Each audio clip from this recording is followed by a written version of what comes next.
तुम लोग मुझे यहाँ ढूंढ रहे हो और मैं तुम्हारा वहां इंतजार कर रही हूँ। थकले मी तुम्हाला शोधून शोधून।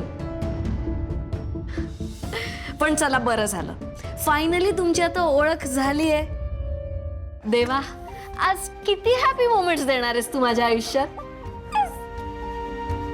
चला मग तुम्ही कंटिन्यू करा, मी येतो। मी येतो आता आम्ही येतो म्हणायचं।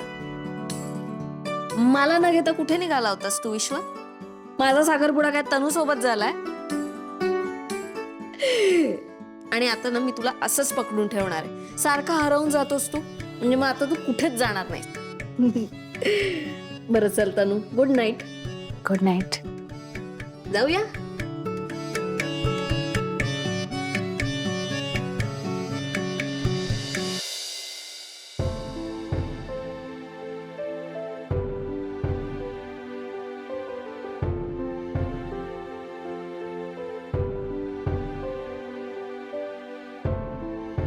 विश्वाच्या आयुष्याशी निगडीत निर्णय घेण्याचा हक्क खरं तर विश्वालाच आहे, आणि मला आता त्याच्या मताचा आदर करणं गरजेचं आहे।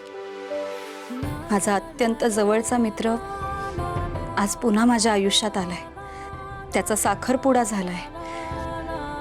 सई देखील माझी जवळची मैत्रीण आहे। आता तिला आवडणाऱ्या व्यक्तीबरोबर तिचा साखरपुडा झाल्याने तिचं स्वप्न पूर्ण होतंय।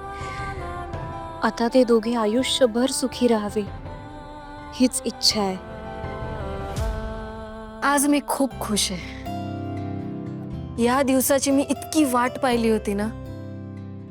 I am very happy. मी सुद्धा आज प्रचंड खुश आहे।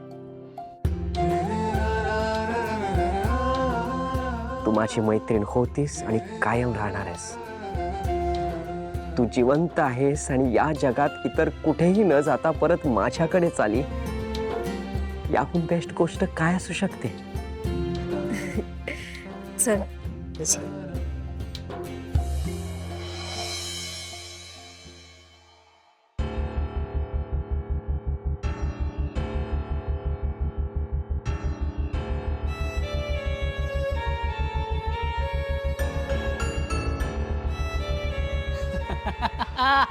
इट्स टाइम फॉर सेलिब्रेशन जानू। आता आपण दोघांनी मिळून सेलिब्रेट करायचंय। फायनली तो मॅड विश्वा, त्या विश्वाची एंगेजमेंट पार पडली। विश्वा आता आयुष्यभरासाठी कमिटेड झालाय, म्हणजे त्याने तुझ्या आयुष्यात येण्याच्या सगळ्या वाटा बंद करून टाकल्या। मला किती कॉन्फिडेंटली म्हणाला होता तो की तू परत आलीस तर पुन्हा त्याच्याजवळच जाशील। पण यू नो व्हॉट जानू, तू जरी परत आलीस ना तरी त्या कमिटेड विश्वाकडे तुला ऑफर करायला काहीच नसणार। After all he is a committed person. He Indeed is mad.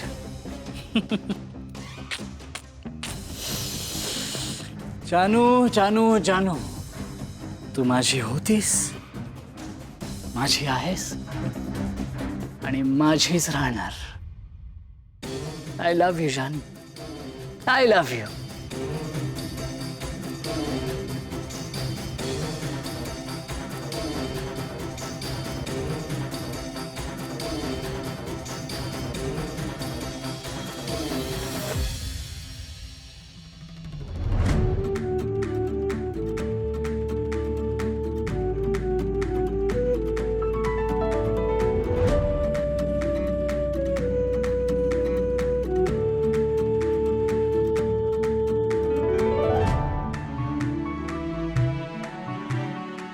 आज इतक्या दिवसांनी कोणीतरी माझं खरं नाव घेतलंय,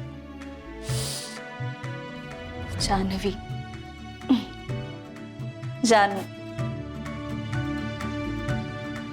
आणि ते नाव घेतलं कोणी तर माझ्या हक्काच्या, माझ्या जवळच्या मित्राने, विश्वाने।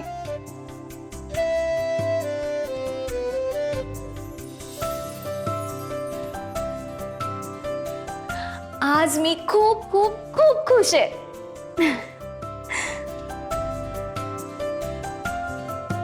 आजचा दिवस एकदम बेस्ट होता. थँक्यू देवा. Thank you thank you thank you thank you so much.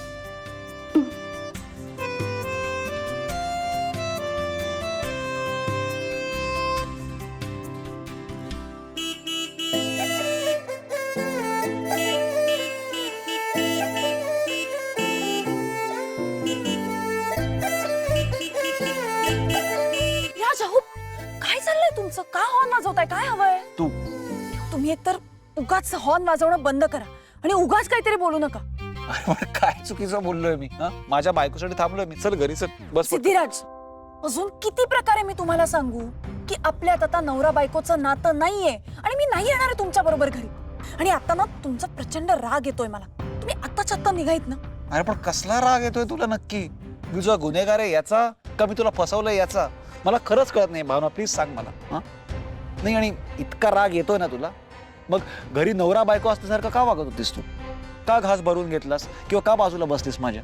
हा का नाही घरच्या आता सांगितलं सरळ सरळ की या माणसाने मला फसवलंय, हा गुन्हेगार आहे माझा? का नाही सांगितलंस? का हे नाही सांगितलंस की माझ्या गळ्यात जे मंगळसूत्र आहे ते पण जबरदस्तीनेच बांधलंय? का? ठीक आहे, एक काम कर, आज जा आणि सांगून टाक. चल मी पण येतो तुझ्याबरोबर पाय तर. हा काय मी फसवलंय तुला, मी गुन्हेगार, तुला सगळं सांग. आणि जर त्यांनी मला धक्के मारून बाहेर काढलं ना तर मी काही बोलणार नाही. मी चुपचाप घरी जाऊन तुला हे बोलणार नाही. हा? चल जाऊया. सर सिद्धिराज, हे बघा, तुम्ही हे अशा पद्धतीने माझ्याशी वागू शकत नाही. हा वागू शकत नाही म्हणजे काय? तुला काय वाटतं तू माझ्याशी जे वागतेस ते बरोबर आहे? भावना, तुलाही माहितीये की माझे घरचे आपल्या संसारामध्ये अडथळा आणायचा प्रयत्न करणारच आहेत, पण आपल्या दोघांना एकत्र येणं खूप गरजेचं आहे. आपण एक टीम आहोत भावना. आपली एक टीम नाहीये सिद्धिराज. मी किती वेळा सांगू ही गोष्ट तुम्हाला? तुम्ही माझ्यासाठी फक्त आणि फक्त गुन्हेगारच आहात. आणि आता जर का तुम्ही इकडनं गेला नाहीत ना तर मी खरंच आज जाऊन सगळ्यांना काय ते खरं खरं सांगून टाकी ना. किती वेळा तू तेच बोलणार आहेस भावना? हा मंदिरात पण तू तेच बोललीस की तुम्ही गेला नाही तर लोकांना बोलून. आता सुद्धा तू तेच बोलतेस की तुम्ही गेला नाही तर मी घरच्यांना सांगेन. हा सारख्या त्याच धमक्या का देतेस तू? ठीक आहे, मला सांग, तू आत गेलीस, सांगितलं लक्ष्मी काकूला काय सांगणार आहेस तू? की तू डिवोर्स पेपरवर सही केलीस का? तू अशा कागदावर सही केलीस ज्यावरती लिहिलं होतं की सिद्धिराज मला आयुष्यात कधीच नकोय? बास हा सिद्धिराज, बास झाला आता. तुम्ही माझ्याशी अशा पद्धतीनं नाही बोलू शकत आणि तुमच्या कुठल्याही प्रश्नाचं उत्तर द्यायला मी बांधील नाही. बांधील नाहीयेस म्हणजे काय भावना? खरं सांगू तर तुझ्याकडे बोलायला काही उरलंच नाहीये, कारण तुझं माझ्यावरती फक्त प्रेम, ना राग ना तिरस्कार, काही नाही, फक्त प्रेम.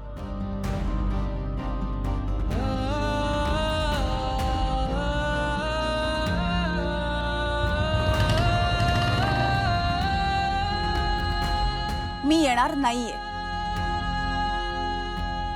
ठीक आहे, नको येऊस. मी तुला असं म्हणत नाहीये भावना की आत्ताच ये. उलट माझं तर म्हणणं आहे की लक्ष्मी काकूची तब्येत बरी झाली की आहे. 4 दिवसांनी, 10 दिवसांनी, महिनाभराने ये पाहिजे तर. पण शेवटी तू माझ्याकडेच येणार आहेस ना?